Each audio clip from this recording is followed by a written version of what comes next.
Yes, good morning. I'm Good Mr. morning. Pinker. My name is Michelle Johnson. I'm the State Director for Adult and Family Education at the DC Office of the State Superintendent of Education. Thank you for joining us for this morning's opening session for the OSSE Adult and Family Education and University of the District of Columbia Mini Professional Development Institute. Our session will focus on first aid for the soul, strategies for helping DC residents to be resilient in the midst of the pandemic. And I'm going to let my co-presenters introduce themselves. And we'd also like to take this opportunity for you to introduce yourself, your agency affiliation, um, and you know, t- uh, and also you can state briefly a gift or talent or skill that you bring to working with DC residents. Okay, Dr. Bruce, you want to start? Yes. Good morning. I'm Dr. Heather Bruce. I'm the director of the Adult Education Program at the University of the District of Columbia. And I'm very happy to be here with you. I'm going to talk to you about Maslow's hierarchy of needs.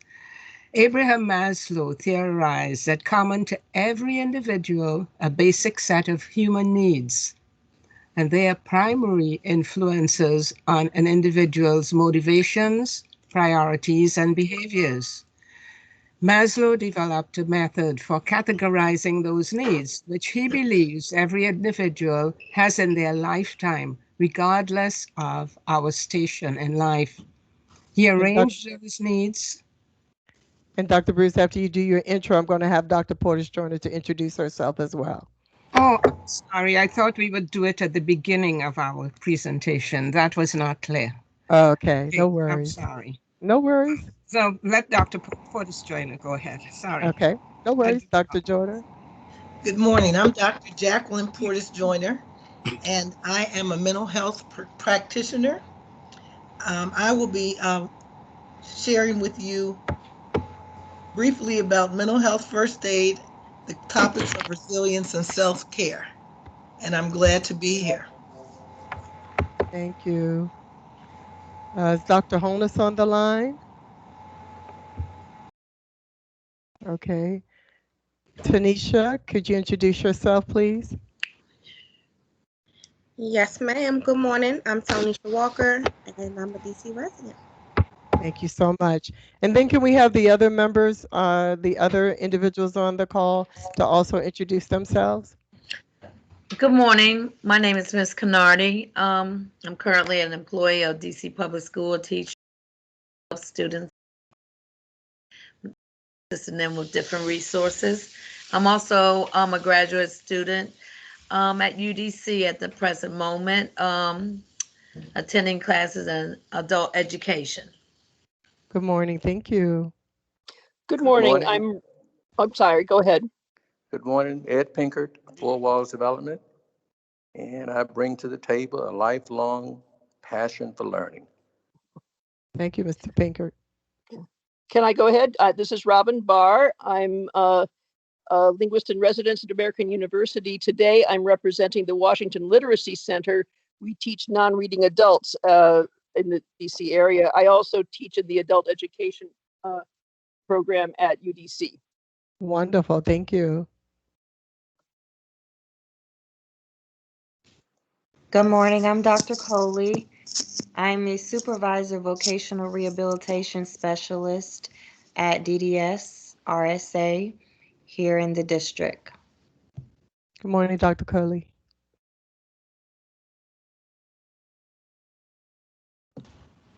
Hi, Michelle my name is Hawkins. oh, I also work at Department of Disability Services, RSA. I do intake and outreach for people with disabilities. Wonderful. Thank you. I'll just continue with all the RSA people. My name is Jessica Morelli. I'm a vocational rehabilitation specialist in the transition unit, working with high school students and youth with disabilities. Thank you. Good morning. I'm Paula Johnson Williams with the DC Public Library's Adult learning department. Morning, Paula. Good morning. I'm Latrice Early Woodson. I'm with Court Services and Offender Supervision Agency. Hi, Latrice. Good Good morning. This morning. is Leslie Green. I work with the DC Department of Employment Services. I'm a program analyst and I assist with the American Job Centers. Hi, Leslie. Hello. Good morning. My name is Olianka Wingate. I work with Carlos Rosario School and I'm the Director of Student Services Department. Wonderful. Thank you. Good Leanne. morning. This is Rosa Taylor. I'm with the Learning Lab Specialist with CSOSA. Hi, Rosa. Good morning, Keith Juarez. I'm professional development specialist and instructional coach, also with Carlos Rosario School. Good morning. Good morning, Yolanda Littlejohn with the Department of Human Services. I'm an employment specialist. Good morning, Yolanda. Good morning, Dirk Keaton. I'm the Data and Curriculum Manager for some Center for Employment Training. Hey, Dirk. Good morning. This is Dana Simpson with OSSI's DC Reengagement Center, where I serve as the lead reengagement center specialist. Hi, Dana. Good morning. This is Latrice Nesbitt, vocational rehabilitation counselor for Department of Disability Services. Good morning. Good morning. My name is Danae Williams with Department on Disability Services, and I'm a rehabilitation counselor with individuals with mental health disabilities. Thank you. Well, if you hadn't had a chance to introduce yourself, please enter your name in the chat. Thank you all so much for being a part of this morning session. We're going to talk a little bit about meeting the needs of DC residents. Dr. Bruce is going to focus on Maslow's hierarchy of needs and stress factors that impact district residents. I'll talk a little bit about the effects of stress and some strategies for coping with it. We'll also be talking about promoting mental health and wellness, helping district residents to be resilient. Ms. Tonisha Walker is going to talk to us, about some strategies that she uses to be resilient. And then we'll talk a little bit about self-care for ourselves, the service providers, as well as strategies for helping the customers that we're called to serve to take care of them.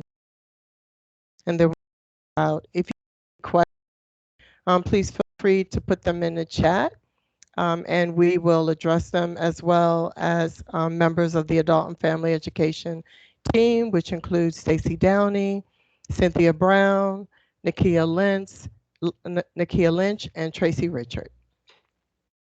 So the objectives for today's session are for us to discuss the diverse needs of DC residents and some of the agencies that are working to help them to achieve self-actualization.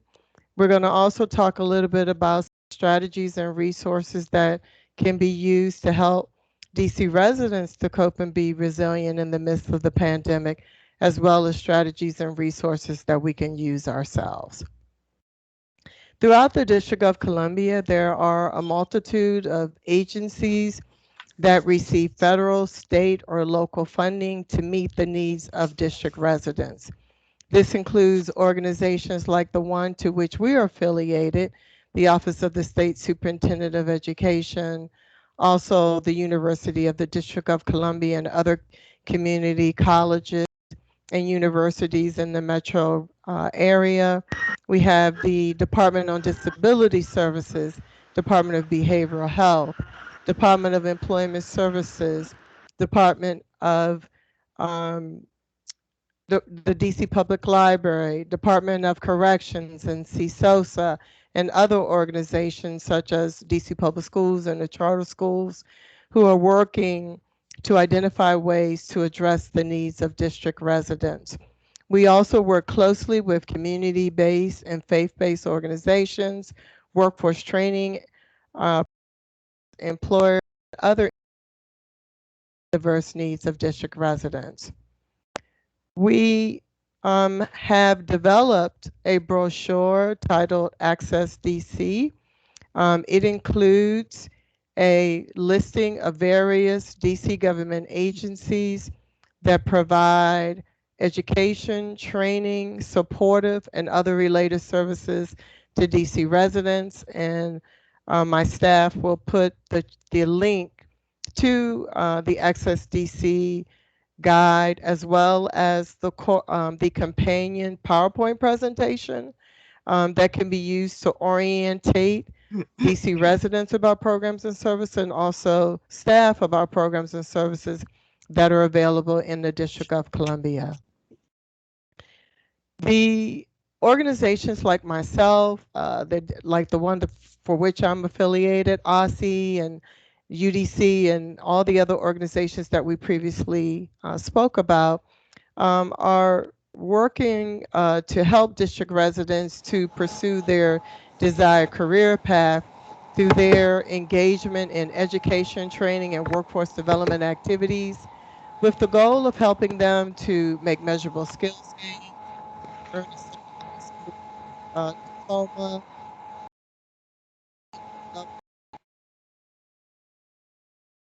participate in work-based learning opportunities that could lead to employment, and to also assist them in transitioning to post-secondary education, advanced training, and employment. The purpose of all of the work that all the DC government agencies, the community-based organizations, training providers, and also other organizations for whom we are partnering with, our goal is to help district residents to earn family-sustaining wages and to be effective in their roles as parents, family members, workers, and members of their communities. Dr. Bruce? Abraham Maslow theorized that common to every individual are a basic set of human needs. And those needs are primary influences on how an individual is motivated, the priorities they choose, and their behaviors. Maslow developed a method for categorizing those needs, and again, he believed are common to every individual in a lifetime, regardless of their station in life. He arranged those needs in a hierarchical structure, a pyramid of 5 levels that we see on the screen that range from basic through psychological to self-fulfillment. Maslow's hierarchy therefore challenges us to look at the entire spectrum of needs of the whole person, and not only at the self-actualization needs on which we normally tend to focus achievement goals. Maslow speculated that an individual's fulfillment of those needs is an ascending order, moving from lower level basic needs to the apex of self-fulfillment, and those needs at the top there are supposed to be more mature needs. We could liken that upward progression to climbing a ladder. Or just as the individual must achieve secure footing on the first rung of a ladder before stepping up to the next rung, so too individuals must feel a sufficient degree of needs fulfillment at a lower level before being internally motivated to move to the next higher level. Each need does not have to be met completely, but must be at least partially fulfilled in order for the individual to pursue the next higher level of needs. So let us look now at the needs that, according to Maslow, are common to an individual's path to achieving self-actualization. Next slide. On Maslow's lower basic needs rungs, individuals are concerned with getting physiological, survival, and safety needs met. They are preoccupied at that level with biological necessities: food, water, shelter, clothing, sleep, sex, to name a few. Fulfillment goals range from basic survival to avoidance of physical discomfort.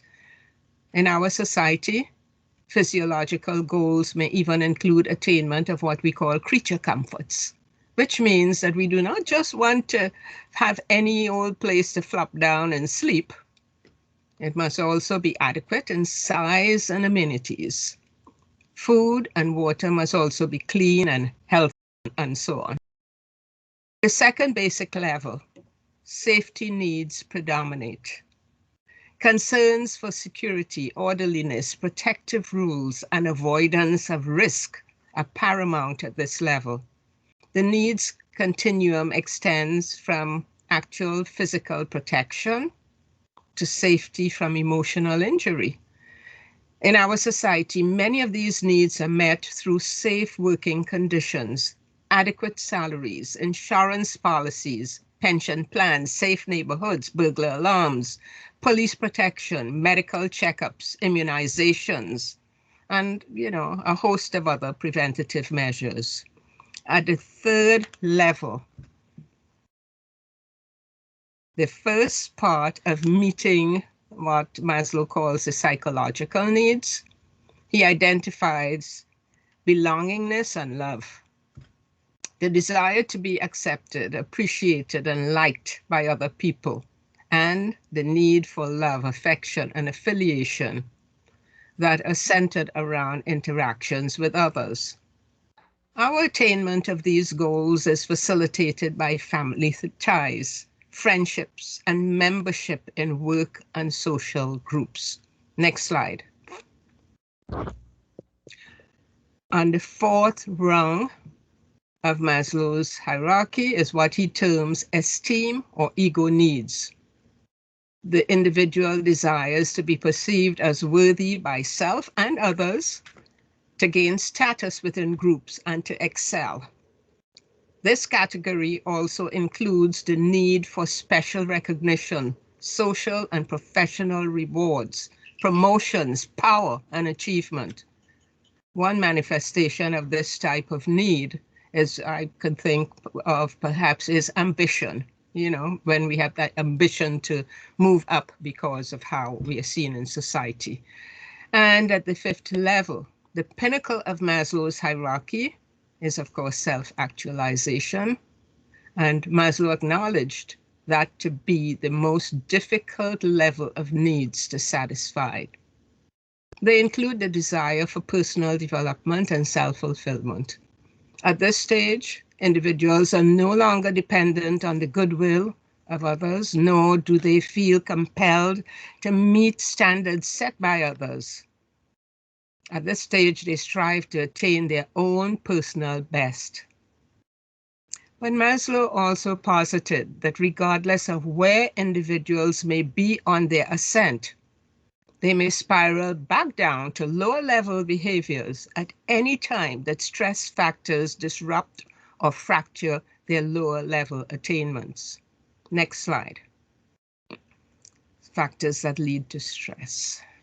Now, stress is a normal part of life, and at times may even motivate us to fulfill short-term goals, such as getting that promotion on the job or running the extra mile of a marathon.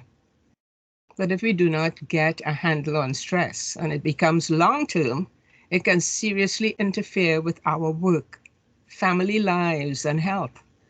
And according to Maslow, of course, it could also retard our achievement of self-actualization.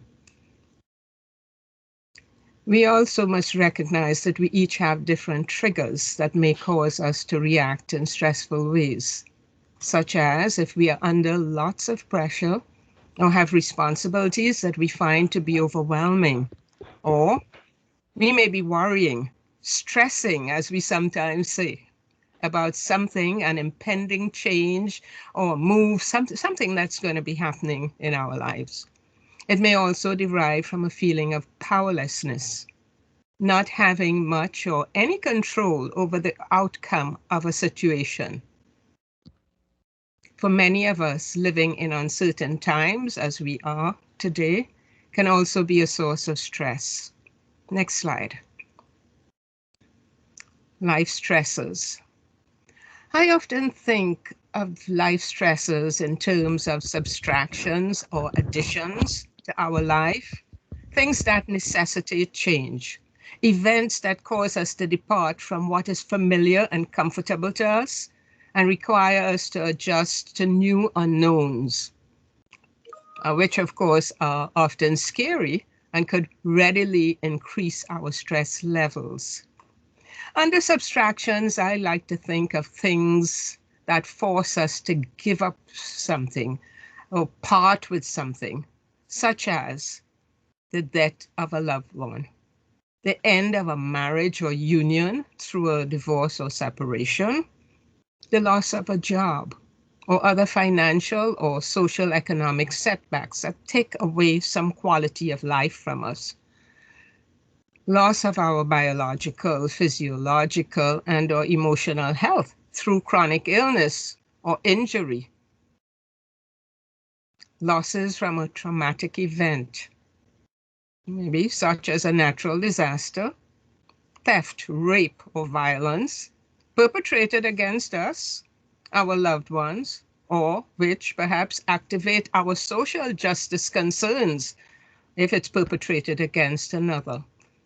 Under additions, I place the stressors like an increase in financial obligations or responsibilities, the added cost of responsibility for another person or persons if a blended marriage, if a blended family results, right, from marriage, and could well be a heightened concern for potential longevity of the relationship. Is it going to last? We all want to know that. The attendant pressures of caring for an elderly or sick family member, the adjustments or compromises that we often make in moving to a new home may also be a source of stress. And of course, additional treatment time, health care, or management costs that a diagnosis of emotional problems, depression, anxiety, anger, grief, guilt, low self-esteem may require. Next slide. According to some recent surveys, work is the biggest source of stress in the lives of most American workers, and to which the following factors contribute. Stresses on the job run the gamut from circumstances over which we have little or no control to our own perceptions, fears, attitudes, and unrealistic perceptions. We may be unhappy with the job because of its heavy workload, with too many responsibilities for which we do not feel that we are remunerated. Work hours may be too long, interfering with our success at meeting our work and home lives. Or we may be working in unsafe environments, under poor management, with unclear work expectations and fuzzy performance criteria. We know the stress that can form, right? We also feel marginalized, disregarded, and disrespected, having no say in decisions that affect our work, being passed over for promotions, or we may doubt the security of our jobs. Are they going to fire me next, We may also be facing discrimination, harassment, inequitable treatment. But we fear that if we complain, it would just result in recrimination, or that we would not be supported nor equitably treated. Added to these are, of course, a slew of concerns that have been added by the COVID-19 pandemic that has drastically changed our lives for the past 10 months, and we don't know when the end is in sight. Next slide. Potential stresses due to the pandemic. 78% of survey respondents say that the pandemic is a significant source of stress in their lives. And 2 in 3 adults, that's 67%, claim to have experienced increased stress. Now, if we were to use Maslow's hierarchy as a frame for an analysis of the potential impact of pandemic stressors on our self-actualization, let's see what we would find. At the lowest level, physiological level, right? We know businesses are closing, they're furloughing or laying off workers. How could we survive if I lose my job? Employers and schools require us to work from home. But we do not have equipment, infrastructure, expertise, or dwelling space to accommodate this sudden change. What can we do? Food and paper essentials are in short supply and being rationed. How are we going to feed ourselves and the children who are no longer in schools where they were getting daily meals? Oh gosh, and affordable ramen noodles? Hey, they are a rare sighting on grocery shelves these days. If we are not able to pay the rent or the mortgage, how long would it be before we also are evicted? Where would we live? How do we meet our medical needs without the health care coverage that my job provided?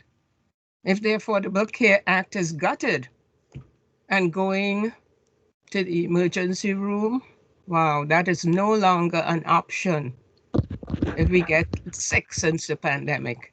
At the safety and security level, how do we prevent getting the virus, for which there are so many conflicting protocols? As a frontline worker, how do I protect myself and the clients I still serve from the virus without the necessary protective equipment? Would a test, hospital care, or viable treatment be available if I get the virus? As a person of color, would I beat the odds and live? And if I survive that, would the increasing police brutality be the cause of my demise?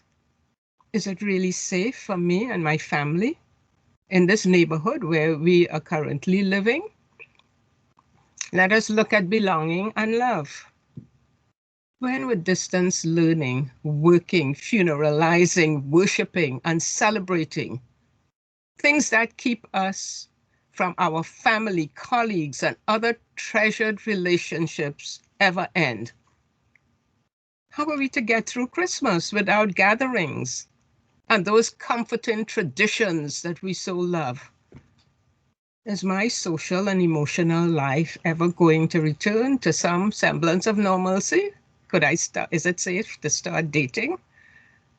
Are the relationship problems that are escalating in our household the result of cabin fever, overcrowding, increased usage of stimulants? Should I begin to use them myself? Esteem. How am I going to be seen by others? Would I be perceived as a failure, an unfit spouse, parent, child, employee, friend, role model, if I fall short and I fail to safeguard my loved ones from the woes of this pandemic? And by the time we get to the apex of Maslow's hierarchy, we are too stressed to focus attention on self-actualization goals, which many adult learners are putting on hold during the pandemic.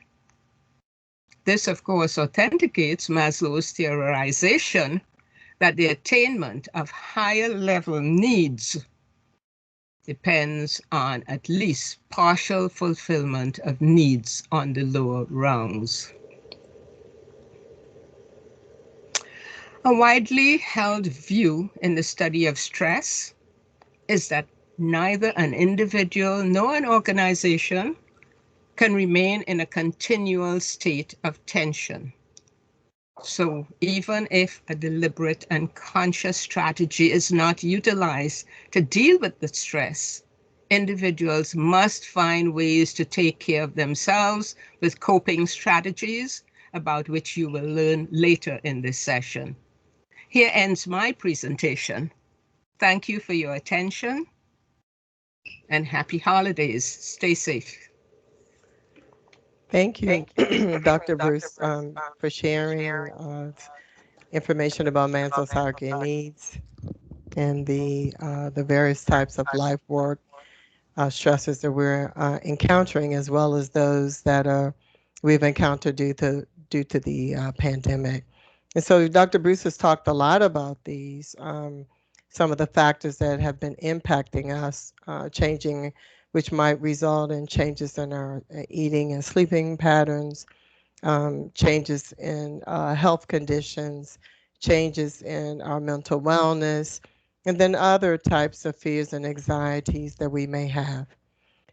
There, we've included some strategies from the Centers for Disease Control and Prevention that can be used to help district residents to cope with stress.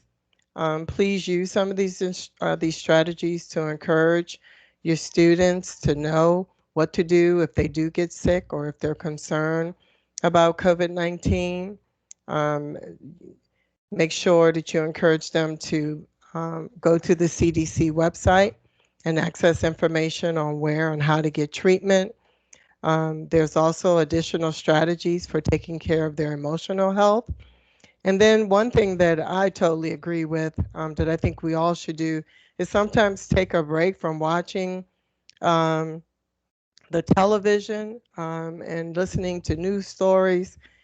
Sometimes the media's fills our lives with stories of doom, and doesn't focus enough on the positive aspects of life.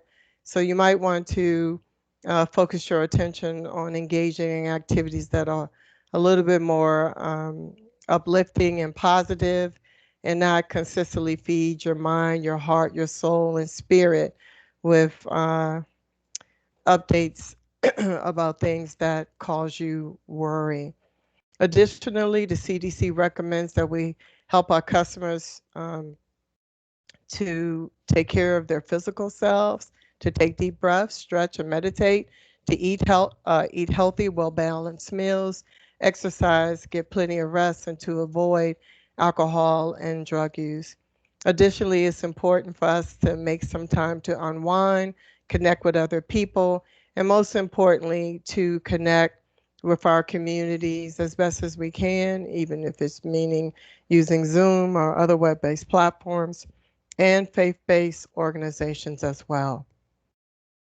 The Department of Behavioral Health has an initiative where they're working with faith-based organizations across the District of Columbia to promote an understanding of mental health and substance use disorder challenges, and to encourage treatment of district residents. They put out an RFA, which is a release for applications for faith-based organizations who might be interested in helping to promote community resilience during the pandemic, and to provide emergency mental health services and other types of support to individuals who are dealing with mental health and substance use disorders. DBH has a mental health hotline. They offer grief and loss counseling to healthcare workers. They work to improve discharge planning at DC's 24-hour comprehensive emergency comprehensive psychiatric emergency program. They engage providers in telehealth training and provide technical assistance. And then they partner with the faith-based community to link district residents to needy services. And then they have a team of individuals who are working to respond to the needs of district workers in the healthcare community. This is a listing of some of the faith-based organizations that are part of that initiative. So when you get a chance, please visit the Department of Behavioral Health's website for additional information. There's also some resources that are available from Mental Health USA. They recommend that we encourage our customers and ourselves, if needed, to seek help by calling 911, tapping into their distress helpline. They have the National Suicide Prevention Lifeline, the National Domestic Violence Lifeline, National Child Abuse Hotline, Sexual Assault Hotline, Elder Care Locator, and the Veterans Crisis Line. Oops. What happened? Okay, I'm sorry. I clicked on the link by mistake. Additionally, there's SAMHSA's National Helpline Treatment Services Locator. They have an interactive map of selected federally qualified centers and other resources such as suicide risk factors and warning signs, and 5 action steps for communicating with someone who may be suicidal. I think these are all things we need to take into consideration, particularly now in the midst of the pandemic, but also as we embark upon the holiday season and we have colleagues and friends and family members for whom we have lost, for whom we are separated from, and for whom we are seeking to be connected with. There's a book called First Aid for the Soul, and it has some reflections on mental health. Uh, Helen Keller wrote that many persons have the wrong idea of what constitutes true happiness. It is not attained through self gratification, but through fidelity to a worthy purpose. Agatha Christie wrote, I like living. I have sometimes been wildly, despairingly, acutely miserable, racked with sorrow, but through it all, I still know quite certainly that just to be alive is a grand thing. There's this folk saying that said, when you get to your wits' end, remember God lives there.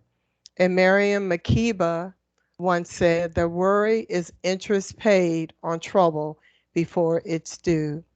So I encourage you to get a copy of the First Aid for the Soul little mini booklet. It is filled with treasures that would be of an encouragement for yourself and for your students. Dr. Portis Joyner.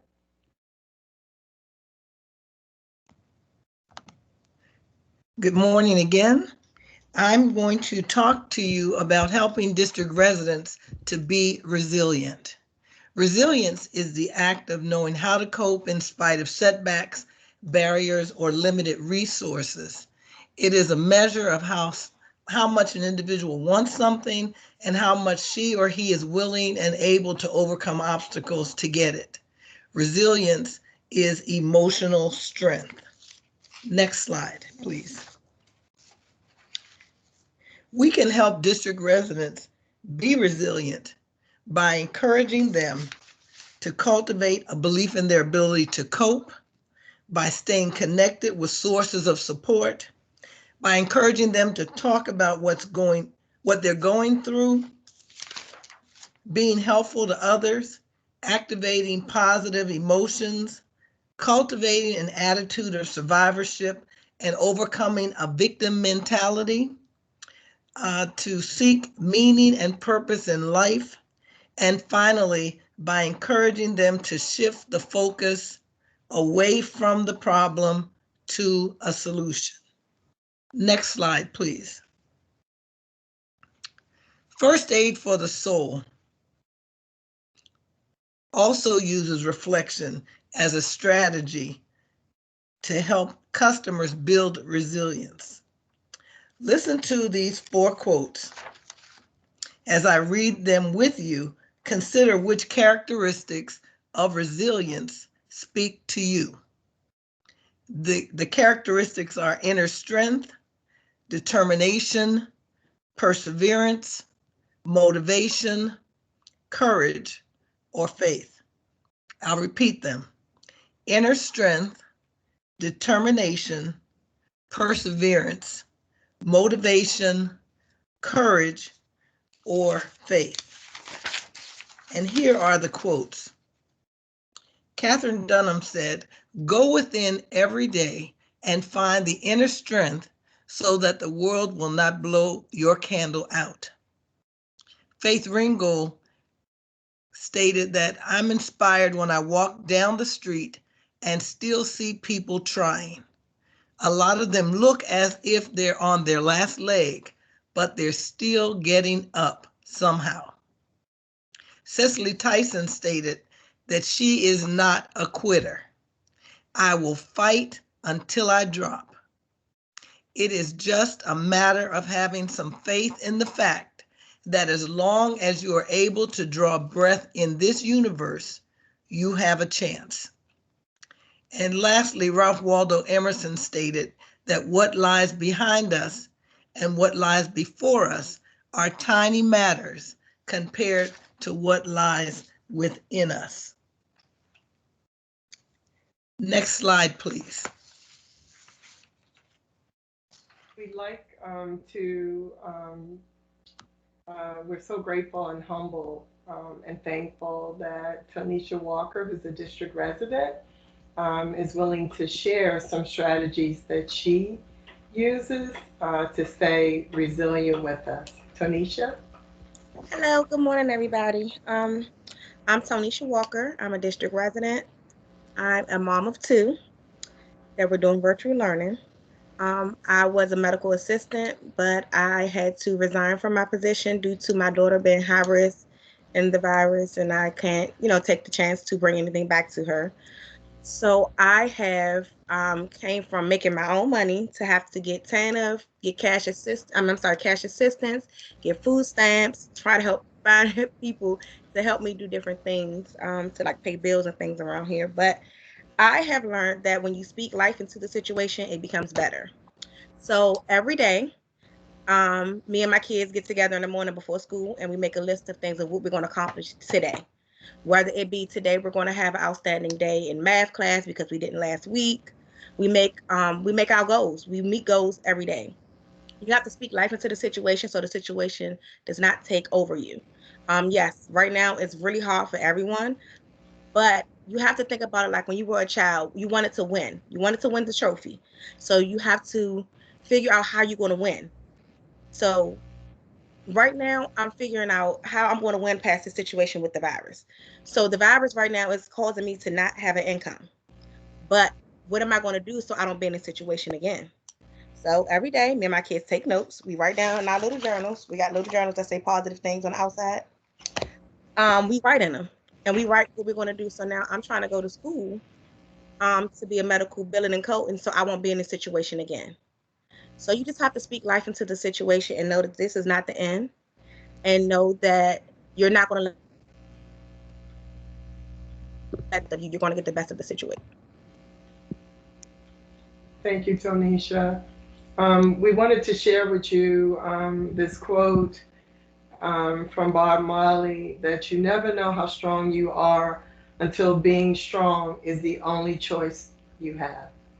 And I think that's something for all of us to hold on to keep at the forefront of our minds that we are all able and capable of doing great things.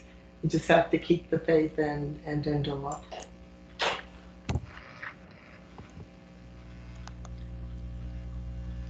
I would like to thank Tanisha also for her um, comments.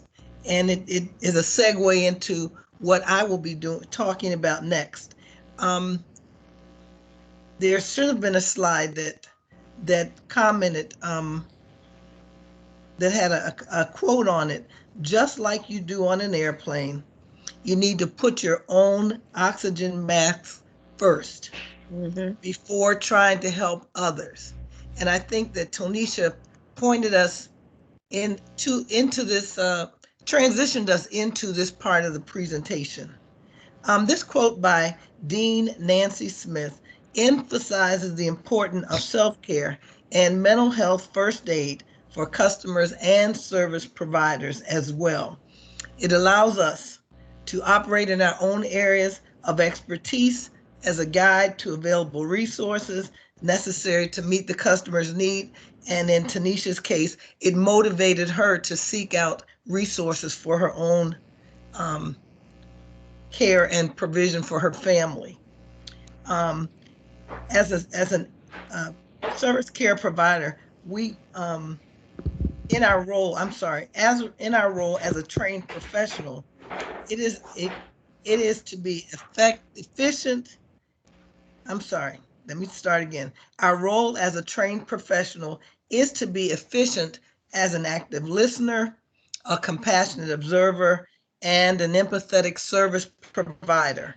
willing to act on behalf of the customer. Next slide, please.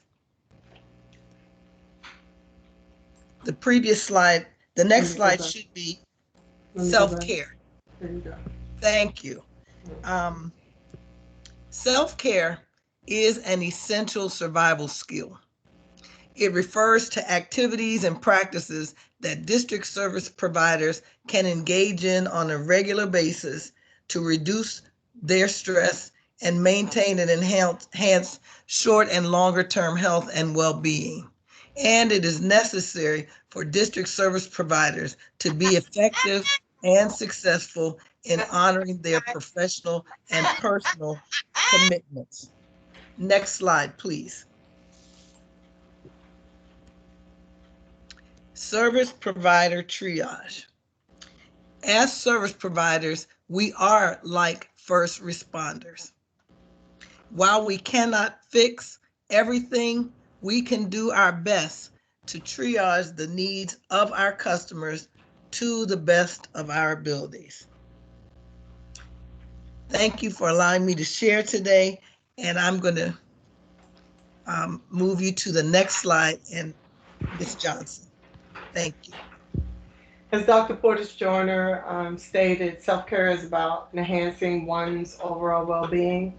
And as such, it's important for us, as the picture stated, to put on our mask first by taking care of our physical and psychological health, managing, reducing stress, honoring our emotional and spiritual needs, developing, maintaining, and sustaining relationships with family and friends and other individuals that help us to feel whole, and then striving to achieve an equilibrium across our personal and professional lives. In developing a self-care plan, it's important for us to identify what we value and need as part of our everyday lives, and to make a commitment to attend to all the domains of our lives that include our emotions, our minds, our bodies, our spirits, how we balance work and our relationships. All of these things are extremely important if we want to be happy, healthy, and whole. Some steps to guide you if you would like to develop a self-care plan is to identify what you do now to manage the stressors in your life. Identify some activities that are important to your well-being that you can participate in on a regular basis to feel happy and healthy and whole. Identifying possible barriers or obstacles that get in your way of engaging in these activities and addressing them, decreasing or eliminating negative coping strategies and replacing them with more positive coping strategies, and then reminding yourself to follow your plan.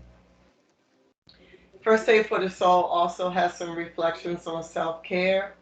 Jesse Norman stated that one has to find a balance between what people need from you and what you need for yourself. Lena Horne stated that it's not the load that breaks you down, it's the way you carry it.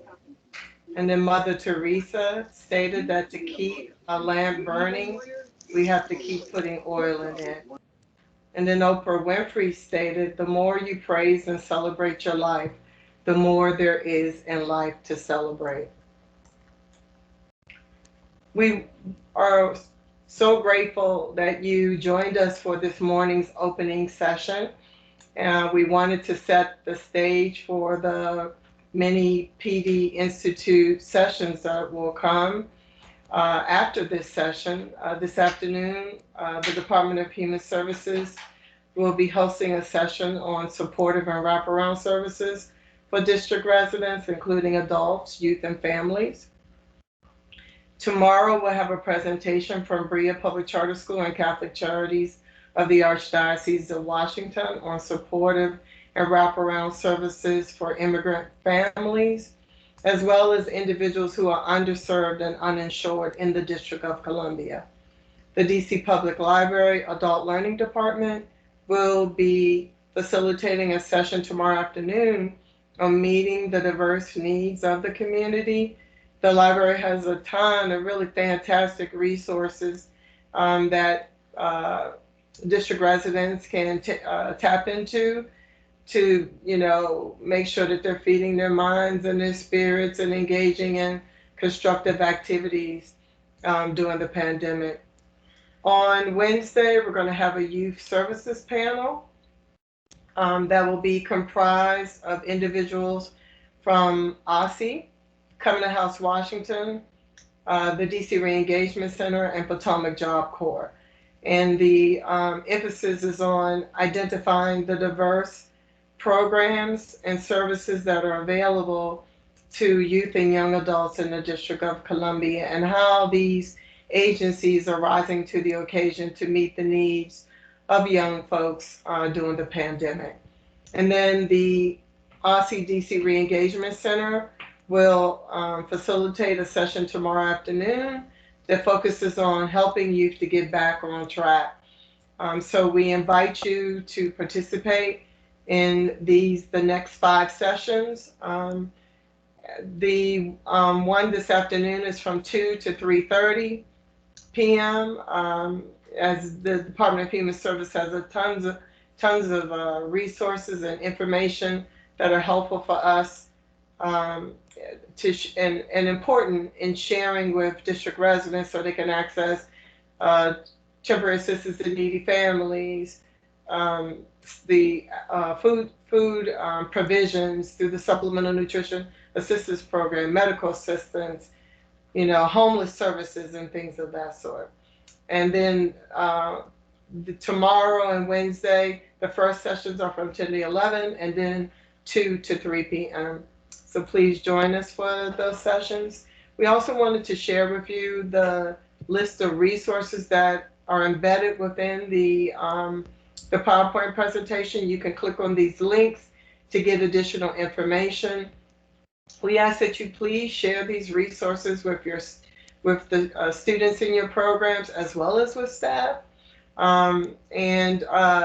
If you get a chance, take a peek and get the First Aid for the Soul. There's also a First Aid for the Spirit. And these are some little treasures that I have loved for many, many years now. And I hope that you get a chance to get a copy of them too.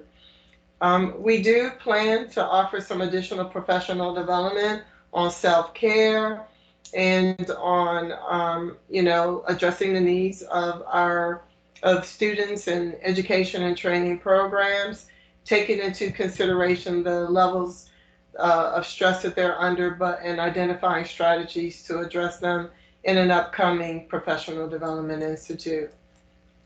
So I'm going to stop sharing my screen and to ask, are there any questions in the chat? Or anyone can unmute themselves if they have any questions.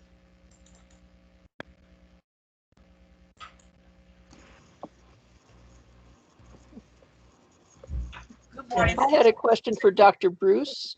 Yes. I put it in the chat, but basically I wanted to double check from Maslow's hierarchy of needs. It seems that our students have lost more than just their education by not being able to come to classes. And they've also lost the connection with their fellow students and with belonging to the school, which, according to Maslow's hierarchy, may be more important. So would it make sense for us to, even if we can't get our students online for the teaching, maybe for socialization is something we should prioritize? What do you think? I think your question that you posted in your chat was a little more readily answered by Maslow's hierarchy, because he is indeed saying that we cannot expect their focus on their education, which is seen as self-actualization in most lives, even though we know it's necessary to meet the other lower level needs, but students are not motivated to think about the education part when they have other lower level needs met. But the other part of your question to me here now also emphasizes why it is so important when we are teaching at a distance to make sure that we use collaborative methods to motivate them, to attract them, so that they still can get that feeling that they're interacting with us as educators, but also in sharing with their peers. Oh, thank you Does that for, answer? oh, yes, it very much. Thank you for the suggestion. Okay. Welcome. Does anyone else have any questions? Good morning. This is Ms. Sanders from OIC. I don't necessarily have a question. I just had a comment. And my comment just was that to thank you guys for doing this this particular session here. Is very important, especially to me. And I think that where the lack comes with a lot of organizations and community-based organizations, that they don't take into account the emotional and just mental needs of the customers that we're serving, and realizing that that is a very strong barrier outside of the other needs that they have, but that emotional and mental barriers that they have are very key, and that those are things that organizations need to look at and address to help their customers so that they can be successful in their trainings and be able to have sustainable work and be more stable in their life. So thank you guys for doing this session. You're quite welcome, Ms. Saunders, and thank you for your comment. Hi, good morning. This is Beverly Lucas. And I just want to thank you for this session. And I think that in listening to everything, we have to have self-care for our participants. But what I love about this is that we're also looking at ourselves, because you cannot give from an empty cup. So I think that although we do all that we can to serve our students and our participants, regardless of what types of programs that they're in, I think it's also crucial that we also pay attention to ourselves, so that we are the most healthy, the most vibrant, and that we can give wisdom and guidance based on our own self-care. So I think we have to be examples of what we are trying to teach. Amen. Thank you, Ms. Lucas. Thank you. Hi, I also had a comment, not a question. Keith Juarez from Carlos Rosario School. I really appreciate the district resident that shared, because I know that it's not easy being vulnerable and sharing with others the challenges and struggles you're going through, whether it be financial or personal or whatnot. But it brings the notion that, if we all join forces and if we can reverse the stigma that, mental health care, mental health illness, that it's not something that should be, quiet and kept about. If there's an issue, there's people you can talk to. It's like going to the doctor. So I really appreciated her sharing. Thank you so much.